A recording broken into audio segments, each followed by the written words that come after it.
G'day all, I was just out collecting some November grass today and thought some of you might not know where it is or how to get it, so I thought I'd make a quick video. So November grass is an ideal nesting grass to use for finches and canaries, and it grows, it comes up once a year around this time of year, which is why it's called November grass. In southeast Queensland it grows all around the cane fields around Jacob's Well, so if you get a chance to have a drive around, just have a look in the tractor tracks along the sides of the road, and make sure that you've got farmers' permission if you go onto any of their paddocks.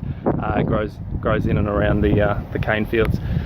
How you identify it? Well, basically it's about a knee-high grass. It tumbleweeds, so it grows. It's very fine and it's very silky looking and it's very golden. So there's a patch of it right here. So I don't know how good that is, how good the video is, but you can see we're in cane country, and this is a paddock of November grass.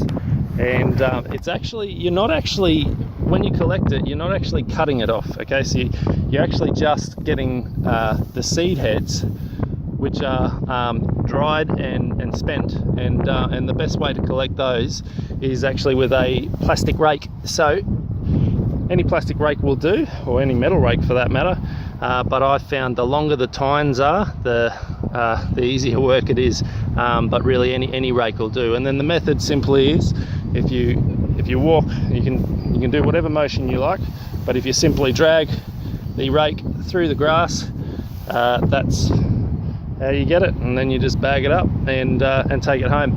I found a tip is to not pack it too tightly in the bag. You must leave breathing space. Pack it into a bag that's got some breathability, like a chaff bag or an old polyurethane weaved seed bag or something similar. Don't pack it in too tight, because even though you've collected the dry seed heads, it still picks up some green stuff in it, and that holds moisture obviously, and if you pack it in and give it no room to breathe and dry out, then it's going to go moldy and spoil. So hang it up or spread it out, or do whatever you like at home. Just keep it dry, let it dry out for a few weeks, and then it's good to pack a little bit tighter and save for a year or years even to come. All right, good luck. Any questions, just write a comment below.